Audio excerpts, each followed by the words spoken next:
Good morning. It's Monday, December the 11th, and I'm back in my shop here in Leesburg, Florida.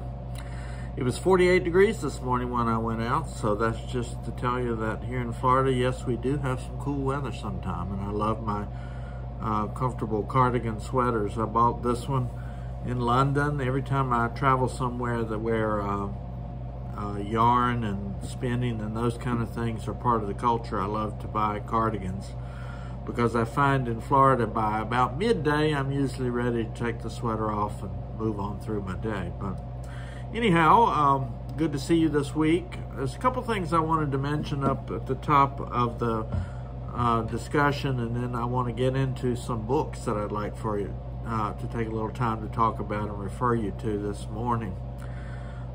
First, I have about 1,000 things I want to cover with this series, but if you have questions or if you have things that you'd like for me to talk about, or if there's something I've mentioned that you'd like me to go a little more depth into, I'm happy to do that.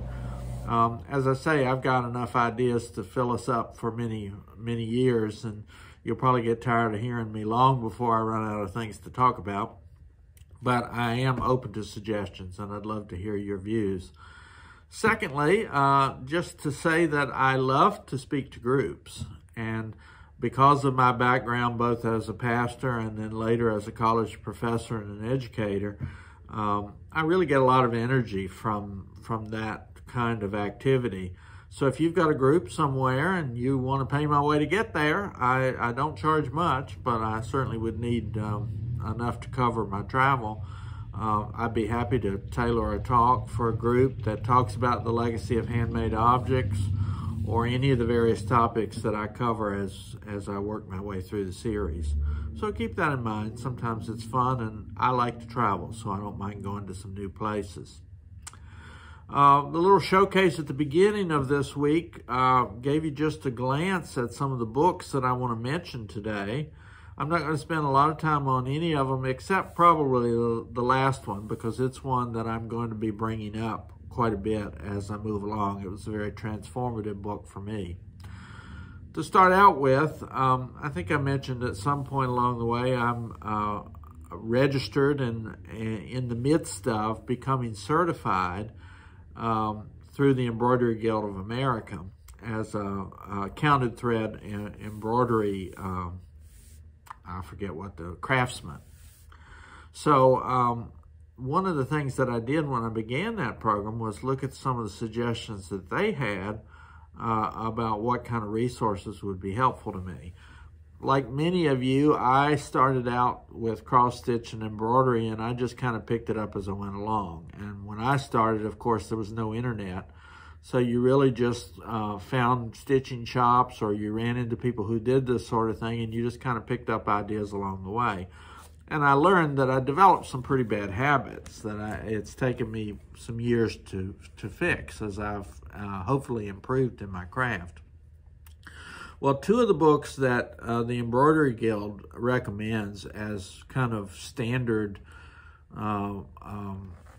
resources for stitchers is one called, well, I'll give you two, but one is called Embroidery, Traditional Designs, Techniques, and Patterns from all over the world. This was written by Mary Gostelow, and I believe this book is long out of print. It looks like the last time it was in print was in 1982. But I think you'll find, if you snoop around on the internet, you can find some of these resources. This is a beautiful full-color book with ideas about how this craft that we love, these fiber arts, are worldwide. And so it does give you a nice perspective. Now, if you want an encyclopedia of how to do just about everything stitching related, here's what you need. It's the complete guide to needlework. It was published by Reader's Digest. Again, I doubt very seriously that this has been in print. Looks like with the edition I have, the last time it was in print was in 1979, which goes way back. But I don't know of any resource that gives you more information from basic needlework stitches all the way through quilting, knitting, crochet, tatting. I mean, there really isn't probably a fiber art that we talk about or practice today that's not in this book somewhere. And I don't go too many months without picking this book up and looking at something. Somebody will come into the shop and they're interested in a particular technique, and that's my go-to. So those are really good general resources. They're out of print, but you can probably find them. If you're a member of the Embroidery Guild of America, you might agree with me that one of our favorite resources is Needle Arts, which is the magazine that we get as part of our membership. You know, even if you don't want to become a part of a local chapter, or even if there's not a local chapter near you, I would argue that membership in the Embroidery Guild of America is worth it just to get Needle Arts. I was looking at the most recent edition, and there's a set of charts for monograms that I'm going to use. And I just love to have them. I bring them into the shop. I give them away free if they're editions that I don't need or if other people give them to me. So you may have some friends who would be willing to share those even if you're not a member of Embroidery Guild of America. They're a lot of fun, and they do look at different designers and kind of keep you up to date with things. Because of my background as an academic, I always am interested in why we do things. I don't think that I would spend 30, 40 hours a week stitching if it was just to kill time. So I pondered a lot through the years why we practice these handmade arts. And of course, that's kind of the theory of this whole series of the legacy of handmade objects. Why are humans compelled to do this kind of thing? Why do we find pleasure in it? What kind of comfort or sustenance do we get from working with our hands? The very act of creation is important to us as human beings. And so I've read, and I've done this quite purposefully, I've read some books that for me help to kind of delve into the ideas about why we do this.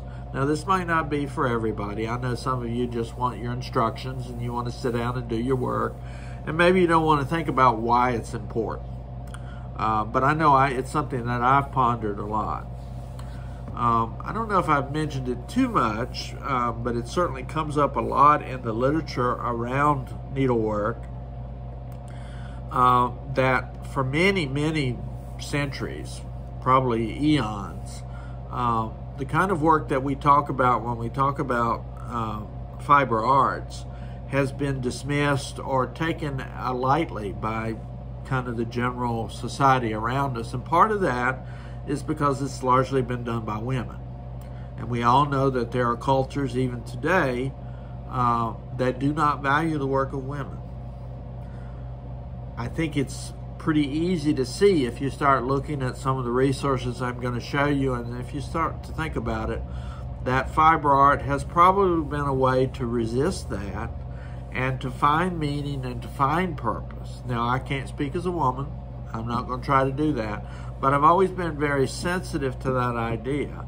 I grew up with women, you know, with my grandmothers, my mom. I have a daughter. All of their feelings and experiences have led me to think that the craft is important for a lot of ways, for women in particular. It gives women a way to look for outlets. And again, I don't want to try to speak for them, but I want to share a few resources that I've found helpful. Claire Wellesley Smith wrote a book called Resilient Stitch. Subtitle of this is called Well-Being and Connection in Textile Art. If you look around, you'll find studies that show that if you're involved in a handmade practice, if you're doing something like this, it does help with both physical, mental, and emotional well-being. And because if you think about how many of these arts and crafts have been done through the years, where women gather together around a table or as a group, they help to provide a connection. And a lot of time, if you're in a culture where women are busy most of the time taking care of the home, taking care of children, this is kind of an excuse that they can find to do that. So Resilient Stitch I found to be a very compelling piece. One that's a little more in your face, but that's not necessarily a bad thing, is called Stitching Resistance. This is called Women, Creativity, and Fiber Arts, and it was edited by Marjorie Agassi. This actually looks at some really interesting contemporary examples of places in the world where women were coming under particular stress or particular problems, and their very survival in some ways, especially on an emotional level, came from doing work with their hands. One that catches my mind that this book spends several chapters talking about is the situation that existed in various South American countries in past decades, where you had dictatorships or where you had governments that were very suppressive of women. And of course, there are the horror stories where women's children were kidnapped and killed. And through all that trauma, there are instances where those women got together and kind of subversively did things that helped to commemorate their children, their pain, their suffering. Again, that might be a little heavy for some of you, but that's a real interesting book about some of those issues.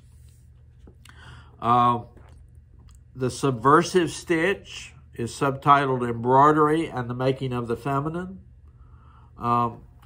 Again, looks at the kind of things that we're talking about, needlework in particular and fiber art, from the specific standpoint of women.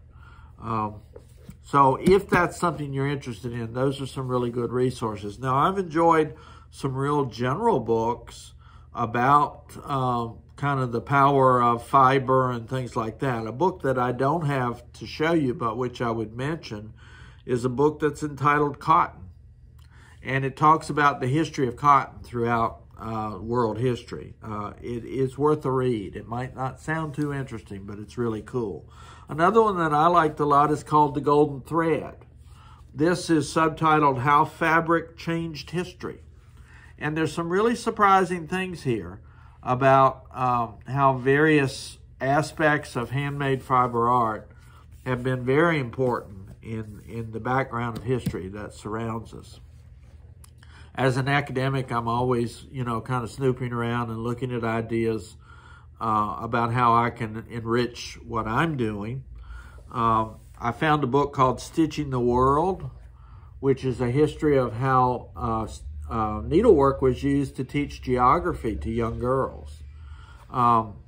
It's a very little narrow area of discussion, but women, a lot of time in past years, did not get much of an education.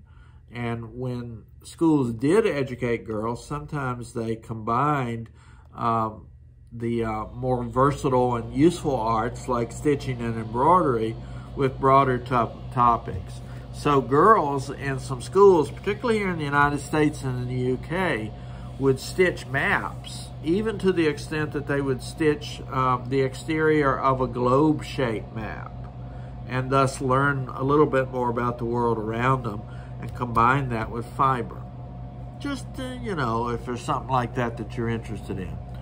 Now, I do want to spend some time later in the series talking a little bit about my love for Native American culture.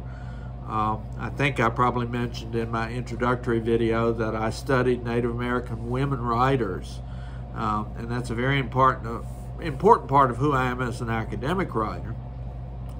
Recently, I had the chance to study Navajo weaving, the art of Navajo tapestry work, with Linda Teller Pete, who is a member of the Navajo tribe, the Diné, out in the far west. She and her sister Barbara do extensive work in talking about their culture and also teaching how to do Navajo weaving. This is not a how-to book. This is called Spider Woman's Children, and it's a wonderful look at how the culture of weaving is intertwined, or woven if you want to call it, into the history of Navajo Navajo history and Navajo culture. There are really a lot of books, if you go to look, about various cultural traditions in different parts of the world. My son gave me a book a few years back that I found very interesting about weaving in Yemeni culture in the Far East. So if you've traveled somewhere or if you're interested in a particular part of the world, you're almost sure to be able to find some resource that will talk to you a little bit about the culture of needlework in that area. Now, I'm just gonna mention this book today, but you're gonna hear more about Threads of Life as I move along. If you've looked at my TED Talk, which is also on YouTube, you know that I mentioned Threads of Life pretty prominently.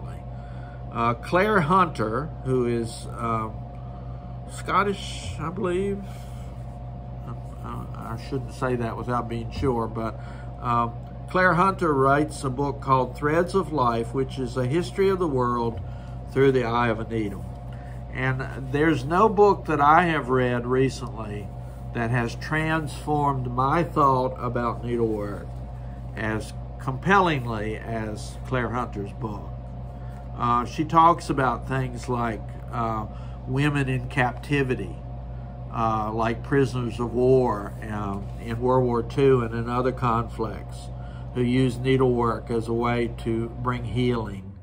There are 16 chapters here that deal with all different aspects of needlework. I'm not going to try to go into much depth because what I'd like to do actually is do a series on the various chapters of her book and kind of talk about how she unfolds the value of this stuff that we do in needlework. One story I remember, and her book is full of stories, is of a woman in the 19th century who lost a whole lot of children, which was very common, of course, at that time. And one of the ways she grieved the loss of her children was to create a needlework commemorative of their lives and their names and the history of their family in needlework. And of course, we see a lot of that if we look back in the history of needlework. I hope you enjoyed this little book review today. As I say, it makes me tingle because as an academic, I love books and I love studying and I love looking at what the purpose of things is. And if you're more interested in any of these resources, they're pretty easy to find.